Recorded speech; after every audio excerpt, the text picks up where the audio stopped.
দিন নাইলে নুসারি নারিবা 1000 মানে 100 মানুষ টিতার আর দি পালন করিব সার দিয়া হইবে বাদ দালাল দিয়া হইবে আর সিন্ডিকেট আত জিম্মি দালালরা তোমার জিম্মি।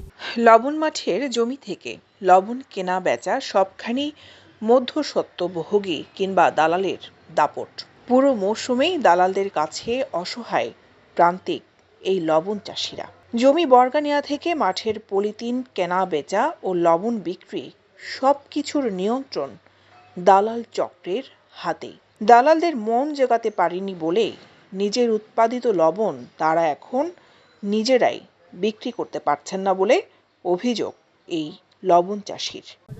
দীর্ঘদিন মাঠ ঘর যাই 30-35 বছর হইয়া হদিন আর দালাল দিয়ে হরিও দেখি হইলে 45 টাকা হইল কত 45 টাকা লইয়ে এবছর কত 45 টাকা আর দিন নাই জুম দিন নাইলে নুসারি নারিবা মানে আর যদি 100 মানে 1000 মান লবণ লই যায় আর লবণ টিয়া পাইম মানে 900 মান 1000 মানে 100 মানুষ টিতার আর দি পালন করিব তাছাড়া মানে আর এডে বেচতে যাইলেও কিন্তু আর মানে লবণ অতিরিক্ত ইয়ে যার ওজনে বেচ যায় প্লাস আর দাম ঠিক মতো না পাই অন্যান্য এলাকার মাঝে যেভাবে মানে লবণের দাম দেয় এর তোরে সবসময় আর মানে 20 টাকা 30 টাকা আর মনের প্রতি কম দেয়। পেকুয়ায় দালাল সিন্ডিকেটের দৌরাত্ম্যের কারণে অনেক লবণ চাষি তার পেশা পরিবর্তন করেছেন প্রতিনিয়ত। যারা এই পেশায় আছেন তারাও জিম্মি এই স্থানীয় দালাল চক্রের নানান রীতিনীতির কাছে। দুঃখের কষ্ট আর দাহিন নারিস দালাল সই ব্যাগ দালাল বেশি রে আর আগে বেশি নারিস আইন নিয়ম দে তুই নিলে দেখে নদী মারারে জুরব তো আইন নিয়ম দাই ইনলা হয় আর লবণ বেশি নারি নকল রাখি দিয়ে গাতো মাঝে 45 টাকা আর হাজানা দিয়া ফুরিব আর অনর নুন তোমার লই নেরে আর শত তোমার নুন তোমার লই দিবা শত দলমন করি আর কি দিয়া ফুরিব গাত্তি দিয়া ফুরিব শত দলমন 1100 মন করি এবার হন টিয়া পয়সা পাইতাম না আর দর পাইন দে রেট দিবা চলে দিবা হারনলে হারনলে দেখি আর সিন্ডিকেট আত জিম্মি দালালরা তোমার জিম্মি আর এই এখন আর থেকে 45 অত 50,000 টাকা হাজানো দাম পড়ব আর 300 টাকা 250 টাকা নুম বেশি 40 টাকা দালালে দিই 40 টাকা লেবার খরচে আর একটা এখন আনি দিম আর তো বাপের দিন সম্পত্তি দেখতে আর লবণ শ্বাস গড়ানো হতো।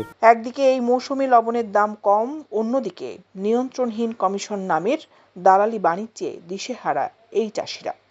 সরকারের পক্ষ থেকে দালালদের বিরুদ্ধে ব্যবস্থা নেওয়ার দাবি জানান চাষিরা। আর নুন লামাইতে নদিব শত বলে ধর্মনি তোরা বড়গুলো ইয়া হইব শত ধর্ম নুন সার দিয়া হইবে বাদ দালাল দিয়া হইবে বাদ দি ভাড়া দেয়া হইব।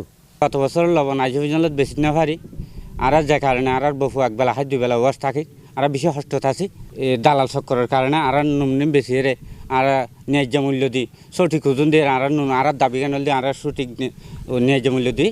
উপজেলা নির্বাহী কর্মকর্তা মইনুল হোসেন চৌধুরী বলেন, কক্সবাজার জেলার পেকুয়া, কুতুবদিয়া, উকিয়া এই ধরনের কয়েকটি উপজেলা আছে যেখানে লবণ উৎপাদন গত অর্থ বছরে খুব ভালোই লবণ উৎপাদন হয়েছিল।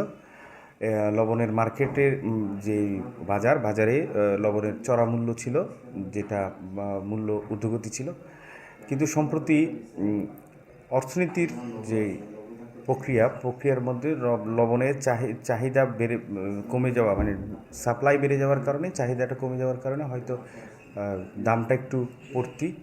এক্ষেত্রে আমাদের চাষিরা এবং যারা লবণে বিনিয়োগকারীরা তারা একটু ক্ষতিগ্রস্ত হচ্ছে। তো আমরা চাচ্ছি বিসিকের মাধ্যমে এবং যারা মধ্যস্বত্বভোগী আছে তাদের দৌরাত্ম্যটা একটু কমিয়ে যারা এই লবণগুলি প্রক্রিয়াজাত করে এইসব শিল্পে আমরা সরাসরি সরবরাহ করার জন্য একটা পদক্ষেপ নিয়েছি। ইতিমধ্যে আমরা যেসব শিল্প রয়েছে, শিল্প কারখানাগুলি রয়েছে, তাদের সাথে কথা বলেছি। তারা যদি আমাদের এই স্থানীয় পর্যায়ে একটা প্রক্রিয়াজাতের জন্য কারখানা খুলে বা এখান থেকে যদি আমরা স্থানীয়ভাবে বাজারজাত করতে পারি এবং দেশের সর্বত্রই আমাদের লবণগুলি সরবরাহ করতে পারি, সেই উদ্দেশ্যে তাদের সাথে বেশ কয়েক দফা যোগাযোগ করা হয়েছে। এর ফলে যদি আমরা এটাকে বাস্তবায়ন করতে পারি, সেক্ষেত্রে মধ্যস্বত্বভোগীদের দৌরাত্ম্যটা কমবে, আমার লবণ চাষিরা উপকৃত হবে এবং লবণের সরবরাহ বাজারে বহাল থাকবে। পেকুয়ায় মোট 12,000 একর লবণের মাঠ রয়েছে। তার মধ্যে এই মৌসুমে 10,235 একর জমিতে লবণ চাষ হচ্ছে। স্থানীয়দের ধারণা, লবণে দালালের দাপট বন্ধ ও দামের বিষয়ে কর্তৃপক্ষ আন্তরিক হলেই কিছুটা হলেও লাভবান হবে বলে আশা করছেন লবণ চাষিরা। দৈনিক আজাদী নিউজ ডেস্ক।